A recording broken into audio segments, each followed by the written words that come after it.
প্রিয় খাবার ও প্রিয় জায়গা দুটোটাই এক্সপেন্সিভ এবং নাগালের বাইরে।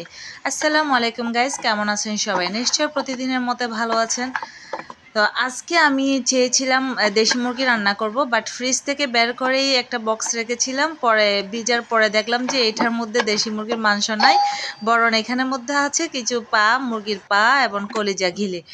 এরপর আমি কি করব, যখন ভিজিয়েতে দিয়ে ফেলেছি তো রান্না করে ফেলা যাক। সো আজকে যেহেতু এটাই রিজিকে ছিল, এটাই খাবো ইনশাল্লাহ। তো এখানে আমি একটি পাত্রের মধ্যে পেঁয়াজ বাটা, রসুন বাটা, আদা দিয়ে নিয়েছি। তো এই আদা বাটাগুলো, রসুন বাটাগুলো আমি আগে থেকে প্রসেসিং করে রেখেছিলাম, যেহেতু তেমন একটা বাসায় থাকা হয় না। চটপট রান্না করার জন্য কিন্তু প্রসেসিং করা লাগে। যদিও আগে আমি এইসব কাজগুলো করতাম না, যখনের কাজ তখন করতাম, বাট এখন করা লাগে যেহেতু অনেক বেশি ব্যস্ত থাকা হয়। তো এখানের মধ্যে আমি দিয়ে দিয়েছিলাম গরম মশলা এবং লবণ। এখানের মধ্যে দিয়ে দিব পাগুলা বা কলিজা ঘিলেগুলা। তো এই কলিজা ঘিলেগুলো ভালো করে নাড়তে থাকবো, নাড়তে নাড়তে এক পর্যায়ে যখন এগুলা পানি চুষে নিবে, তখন এগুলোর মধ্যে আমি দিয়ে দিব। ও আচ্ছা, একটা বিষয় মনে পড়ে গেল। অনেকে নাকি হাড্ডি দিয়ে বিরিয়ানি খাই, পা দিয়ে হালিম খাই, বিরিয়ানি খাই। আপনাদের যদি যে রেসিপি জানা থেকে থাকে অবশ্যই আমার সাথে শেয়ার করবেন, আমিও ট্রাই করব। তো অনেক বেশি আসলে আপনার খাবার দাবার বিষয় না, আপনি যদি মজা করে রান্না করতে পারেন, প্রত্যেকটা খাবারই মজা, প্রত্যেকটা খাবারই অমৃত। তো এরপরে আমি এখানে দিয়ে দিলাম কিছু টমেটো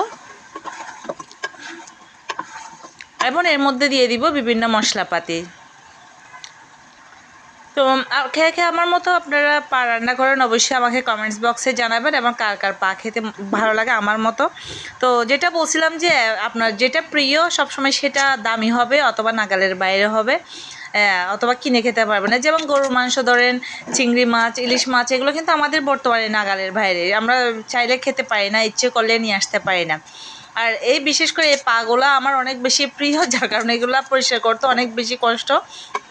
তারপরেও যদিও প্রিয় জিনিস, তো কষ্ট হলে একটু করতে হবে, খেতে হবে।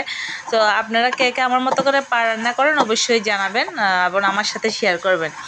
এবং রেসিপিটা যদি আপনাদের কাছে ভালো লেগে থাকে অবশ্যই লাইক, কমেন্টস এবং শেয়ার করবেন, আমার পাশে থাকবেন। আমিও চেষ্টা করব সবসময় আপনাদের পাশে থাকার জন্য, আপনাদেরকে সাপোর্ট করার জন্য। তো পাগুলো অনেক বেশি মজা হয়েছিল, অনেক দেখতেও অনেকটা লোভনীয় হয়েছে। এবং আমার বাসায় এগুলো যদি রান্না করে তাহলে তার কোনো সবজি বা আদার্স কোনো কিচ্ছুরই দরকার হয় না। বাচ্চারা এবং আমার হাজব্যান্ড শুধু এগুলো দিয়ে ভাত খেয়ে ফেলবে। তো যাই হোক, আজকে রিজিকে এগুলো ছিল, যদিও আমার মুরগি মাংস রান্না করার ইচ্ছে ছিল, তারপরে রিজিকে এগুলো ছিল, এগুলো দিয়ে খাওয়া হয়েছে। তো ভালো থাকবেন সবাই, আল্লাহ হাফেজ, আসসালামু আলাইকুম।